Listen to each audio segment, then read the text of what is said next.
Un petit peu. Voilà, donc je vais donner maintenant la parole à Stefano Zambon qui va nous éclairer, alors je vais lui donner mon micro parce qu'il n'en a pas, qui va nous éclairer sur, Wiki, sur ce qui se passe, les dernières tendances en matière d'immatériel au niveau international, puisqu'il y a eu un congrès récemment qui a revu ce type d'informations. Et donc on a la chance d'avoir Stefano aujourd'hui pour nous raconter ce qui se passe et qu'est-ce qu'il a vu d'intéressant, qu'est-ce que vous avez vu d'intéressant dans ce domaine-là.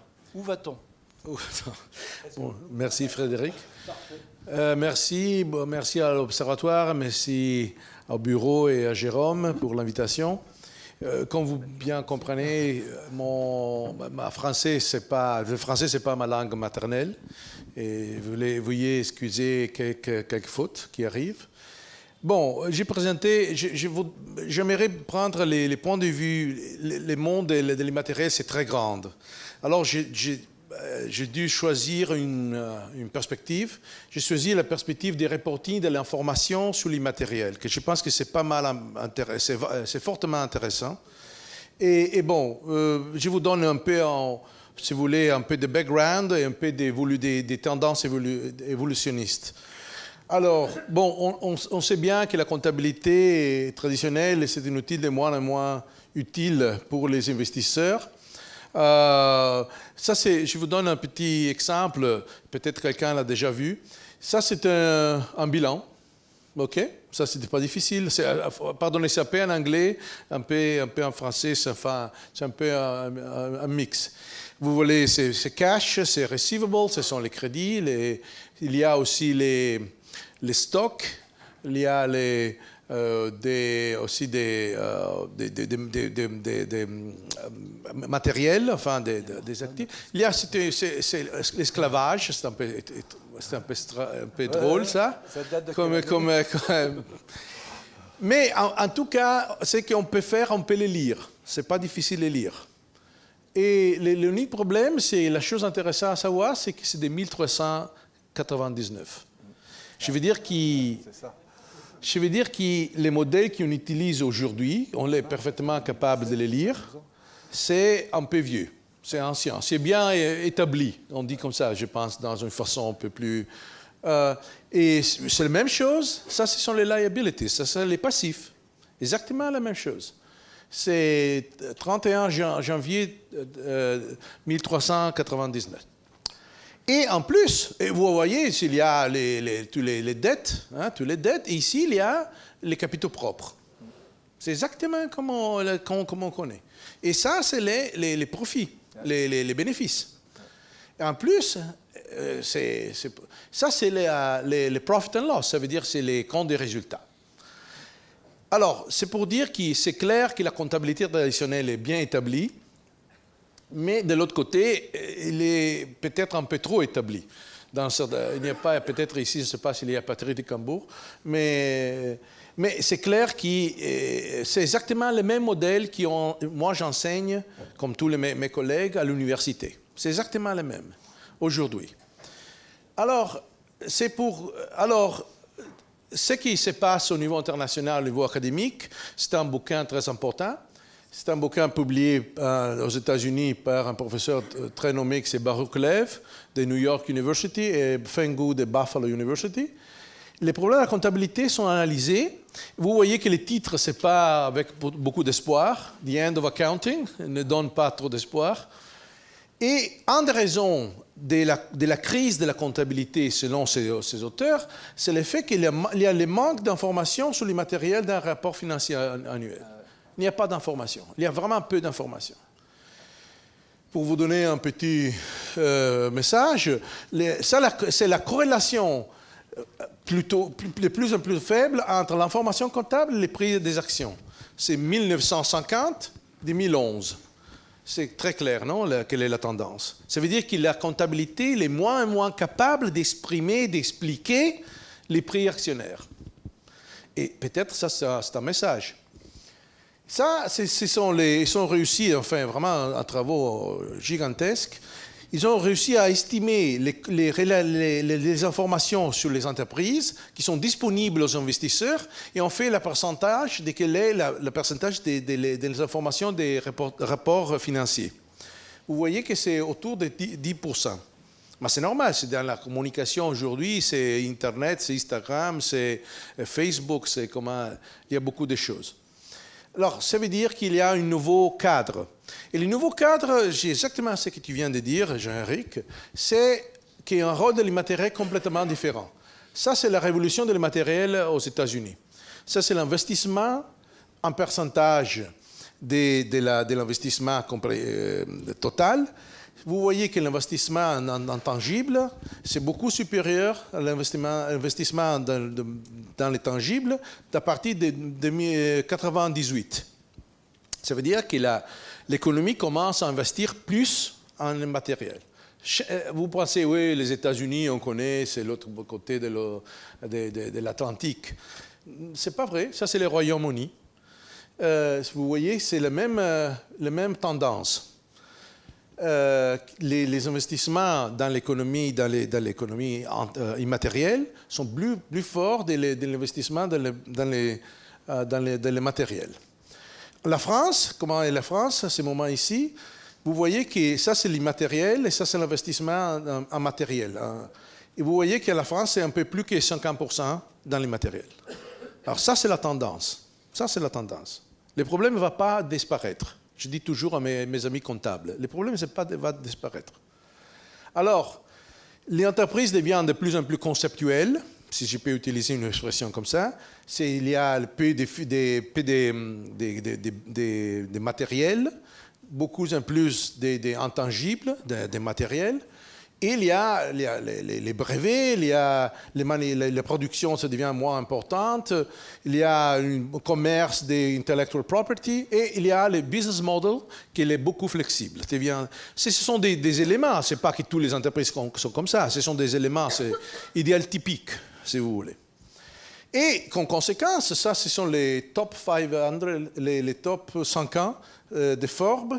Ça, c'est le dernier été. 2017, et ça c'est sur 100%, c'est la capitalisation des bourses, et ça c'est le poids de l'immatériel en termes de valeur. On ne peut pas commenter toutes les choses, mais c'est clair quelle est la tendance. À part la China Construction Bank, il y a simplement le 25% de l'immatériel, enfin le poids de l'immatériel sur la capitalisation boursière. Tous les autres, vous voyez qu'il y a Alphabet, c'est Google, non? Google, c'est presque 90%, 85%. Et ça vient de Forbes. Ce n'est pas une recherche académique, si vous voulez. Ce n'est pas une recherche...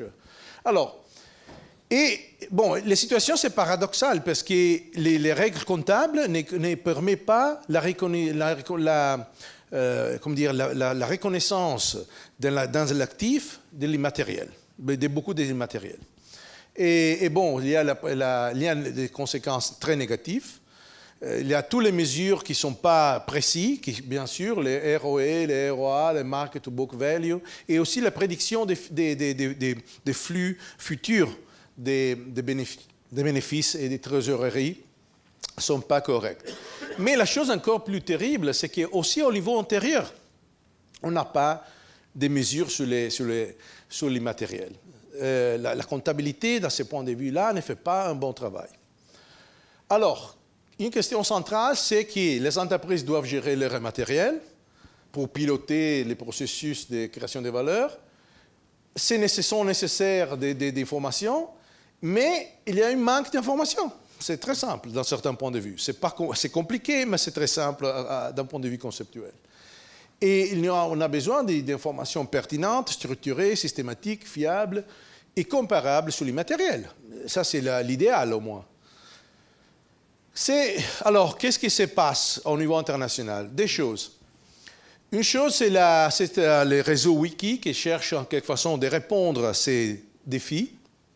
Wiki, c'est un acronyme qui c'est pour World Intellectual Capital Initiative. C'est un réseau entre l'Europe, le Japon et les États-Unis. Et c'était un réseau non-profit, collaboratif. et qui existe plus ou moins 10 ans. On est à Paris au CDE à Paris 2007, vous voyez. Vous pouvez reconnaître un prof un peu plus jeune ici. Et bon, c'est le début des wikis. Ce qui on est parti, les parties prenantes sont les EFAS, les analystes financiers européens, les ministères de l'économie japonais, des universités, l'American Institute of Certified Public Accountants et très récemment le World Business Council for Sustainable Development. Ils représentent 200 entreprises dans tout le monde, dans le monde entier. En plus, il y a des observateurs, et en particulier la Banque de développement brésilien. Ça, c'est la structure. Mais la chose la plus intéressante j'aimerais que vous remarquiez, c'est ça, qu'en Europe, il y a une association qui s'appelle Wiki Europe, mais aussi il y a des juridictions nationales qui, pour la France, d'un point de vue amical, comment a dit Jérôme, d'un point de vue amical, nous pensons qu'on est d'accord que l'Observatoire de l'immatériel va gérer les rôles des Wikifrance quand il va travailler au dehors de la France. Et maintenant, juste à Francfort, le congrès que tu viens de nommer, il a été annoncé la fondation des Wiki Germany aussi. Alors, la vision, c'est l'amélioration des reporting des matériels pour la meilleure représentation des processus de création de valeur et surtout pour la location des capitaux. La location des capitaux est basée sur les informations, ça c'est normal. Et ça, c'est les congrès qu'on a fait à Francfort il y a 20 jours. Et bon, l'Observatoire du matériel, c'était bien sûr entre les co-organisateurs. Ça, c'est les Wiki Italy. Ça, ce sont les analystes financiers européens. Et beaucoup de sujets sont vraiment ont été débattés, discutés. Et c'est clair qu'il y a une tendance européenne au moins. Il y avait beaucoup de gens aussi de l'Observatoire, Jérôme, André. Et bon, c'est clair qu'il y a une tendance très forte, soit sur le point de vue évaluation, soit sur le point de vue gouvernance des entreprises, soit sur le point de vue, si vous voulez, plus non financier. Bon, en Italie, qu'est-ce qu'on fait? Vous connaissez la France, Jérôme vient de vous dire, le Wiki Italy. On a fait une handbook sur l'integrated thinking. On a fait une handbook sur la représentation du business model. Il va sortir des lignes guides pour les reporting intégrés pour les petites et moyennes entreprises. Et il y a aussi les primes pour les meilleurs reporting intégrés en Italie. Ça, c'est ce qu'on fait. Ça veut dire qu'on travaille soit au niveau international, soit au niveau local, comme un peu l'Observatoire du matériel. Ça, c'est l'Integrated Thinking, le handbook, qui a été approuvé par l'International Integrated Reporting Council. Et bon, ça, il va décrire un peu les processus de changement dans l'entreprise. Une autre chose que j'aimerais vous parler, c'est le cas des références internationales portant sur les immatériels. C'est une chose nouvelle qui vient de paraître il y a un peu de mois. Et parce qu'il n'y a rien, on part toujours de l'importance de l'immatériel, mais en France, il y a les thésaurus, mais au niveau international, il n'y a pas de rien qui a été approuvé et de quelque façon porté. Et ça, c'est les Wiki Intangibles Reporting Framework, c'est bien compatible avec les thésaurus français. On a fait les choses dans une façon qu'on ne peut pas faire des contrats et des conflits. Et bon, ça, l'idée, pourtant, c'est qu'il y a un business model, il y a les matériels, il y a le capital naturel et social, et les trois ensemble peuvent donner le développement durable des business. Si tu n'as pas un de ces coins, tu as un problème. Ça ne marche pas bien. La définition immatérielle, vous pouvez l'imaginer, c'est non-physical resources. Ce sont ressources ne sont pas physiques qui peuvent avoir positive et negative effect. Et c'est vrai que l'immatériel peut avoir une valeur stratégique en pensant à la réputation. Cette réputation ne change pas tout de suite nécessairement les flux de trésorerie. Bien sûr, une valeur financière. Une autre chose importante que j'aimerais vous remarquer ici, c'est une différente approche de la notion de capital. Normalement, capital, historiquement, le capital, c'est quelque chose que tu es propriétaire, dont tu es propriétaire. Plus récemment, si vous regardez aussi les principes, les standards comptables, les normes comptables, les référentiels comptables par des contrôles, mais le problème est que beaucoup de l'immatériel ne sont pas contrôlables, tu ne peux pas être le propriétaire. Mais la réputation, tu cherches de la contrôler, mais tu n'es pas le propriétaire de la réputation. C'est quelque chose qui est dans les yeux des autres. Ça veut dire qu'on doit passer à une notion de capital qui s'est basée sur la disponibilité de l'immatériel. Pas simplement, de quelque façon, avec les brevets, tu peux être aussi le propriétaire, mais aussi, il y a des immatériels qui peuvent être très utiles dans le domaine de la création des valeurs, simplement parce qu'ils sont disponibles. Ici, ce sont les KPIs. Alors, le problème, c'est qu'on a beaucoup de KPIs sur le développement durable, tous les GRI, tout le développement durable. Il y a vraiment peu de KPIs sur la création des valeurs. Et ici, je fais une invitation à mes amis de l'Observatoire à travailler ensemble sur des KPI qui sont différents des développements durables, qui sont les KPI qui sont utilisés par les managers pour gérer et créer valeur. Enfin, quel rapport entre l'immatériel, les rapports intégrés et les objectifs de développement durable? Le rapport, je pense que tout le monde connaît le rapport intégré. Qu'est-ce que c'est le rapport intégré? C'est une communication concise portant sur la manière dont la stratégie, la gouvernance, la performance et perspectives de l'organisation conduisent, compte tenu de son écosystème, à créer la valeur. C'est un rapport sur la création de valeur. Et vous regardez, ils utilisent 6 différentes formes de capital, les financial, les manufacturing, les natural, mais tous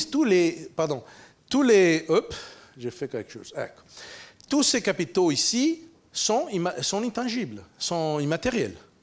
Et bon, ça veut dire que tu ne peux pas avoir un rapport intégré sans les immatériels. Et c'est ça, ça vient directement de Londres. Je vais terminer dans une seconde. Alors, il y a les aspects financiers, l'immatériel et le développement durable. Sans ça, tu ne peux pas avoir un rapport intégré. Et ça, c'est la même chose. Toute l'action des wikis, et bien sûr, avec l'Observatoire de l'immatériel, ensemble, on va localiser entre les financial reporting et le développement durable, avec une certaine relation, bien sûr, avec le développement durable. Ça, ce sont aussi l'immatériel est lié à l'objectif de développement durable des Nations Unies. C'est clair qu'ils ne sont pas contre, mais sont une tendance, conjointe. Ça, c'est le Unicredit. Je vous montre. C'est déjà Unicredit qui publie la relation entre, vous voyez, l'immatériel, intellectual capital, social and relational capital, et l'impact sur l'objectif de développement durable des Nations Unies. Ça veut dire que les matériels et les développements durables des Nations Unies ne sont pas contre, mais sont ensemble. Une dernière réflexion, et ça c'est vraiment la dernière chose. Il y a un manque d'informations comptables sur l'immatériel qui est en train de pousser l'émergence d'un nouveau système d'information ancré à la création de valeurs et articulé par KPIs. Le dernier espoir, c'est que les wikis, l'Observatoire du matériel Wikifrance, de mon point de vue, vont continuer à progresser ensemble pour développer un écosystème international. Ce n'est pas simplement l'Italie, la France, c'est aussi une vision internationale que je pense qu'on doit avoir pour un écosystème international et sensibiliser une meilleure représentation et gestion de l'immatériel et des mécanismes de création des valeurs. Merci bien.